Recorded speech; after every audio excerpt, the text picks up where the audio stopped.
Hello, I'm Ed Kazmarek, and Joe was my best friend and like a brother to me. I also had the honor of working on a project with him in the Geographic over a 3-year time period. I can still remember how passionately Joe talked about the Geographic, his team, the teachers, and their mission. And not until I worked on our program did I truly realize the power of his work. The impact of his efforts extends far beyond geography education. Joe touched all the teachers and students' hearts. He taught them the value of education, helping others, and believing in themselves, the fundamentals for success, both as teachers and as people. Joe encouraged everyone to do his or her best. And I have to say, he is up there just loving that we're giving him all this attention. When I worked with Joe and NGS on the Mott's National Geographic program, every teacher I came in contact with told me how much they loved Joe. And of course, I was also Joe's roommate, and Joe had told me this for months, how much they loved him. So whenever he was in the vicinity, he would always just look at me and give me that grin like, told you so. And I really believe that Joe was one of the best stewards of our planet and exemplified the ideals of the National Geographic Society. Joe lived his life as a teacher and made you want to be a better person. I know I'm a better person for knowing him and him being in my life for the last 14 years. Joe's presence in everyone's life was instantaneous, and you knew you were lucky to call him a friend. He was a very caring person who deeply valued friendships and taught those close to him what it meant to be a good friend. He saw only good and was dedicated to building lasting relationships with people, and I think every one of us has learned something from Mr. Ferguson. Personally, Joe was my mentor of life. Even though he was only 4 years older than me, he taught me an awful lot, especially the value of believing in myself and striving for excellence in everything that I do. He touched so many hearts and impacted so many lives.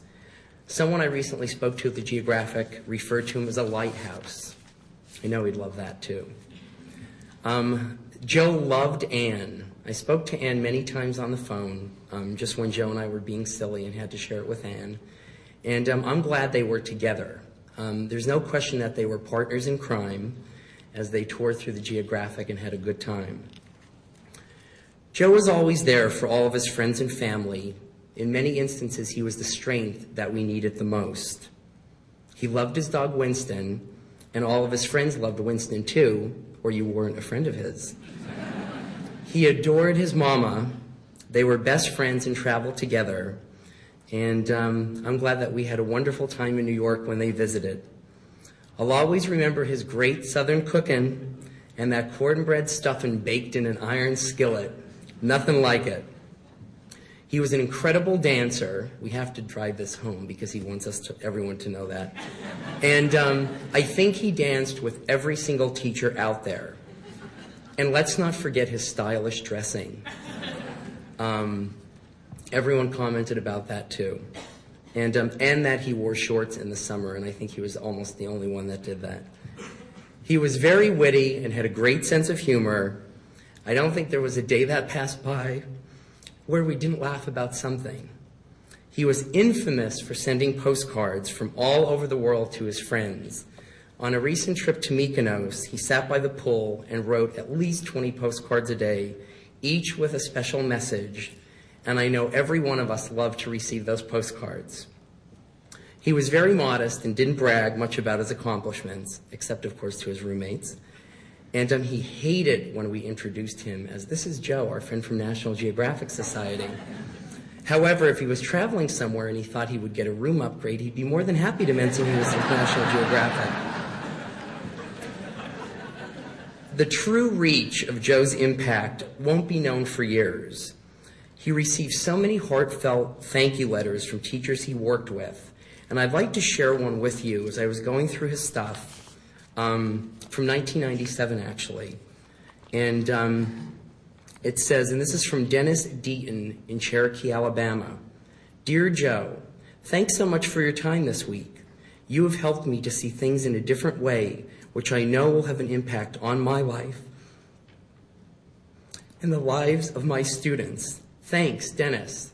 And in this card was an arrowhead, and it says, some may see this as only a stone, but if you look at it with a geographic eye, you will wonder where it came from, how it was made, who made it.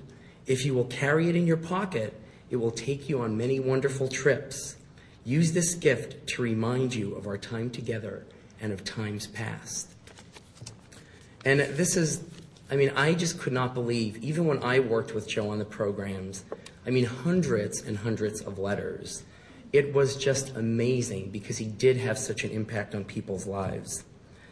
I have to say I really miss him a lot, but I know that I'll think about my best friend for every day of the rest of my life.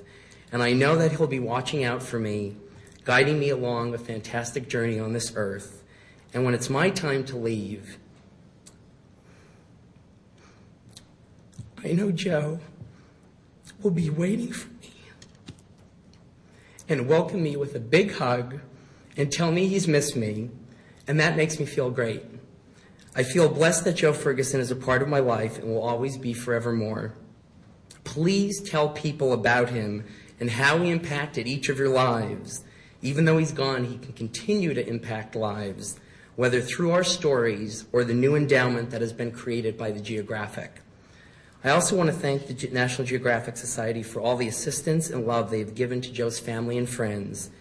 NGS always had a very special place in Joe's heart, and I can definitely understand why. Thank you.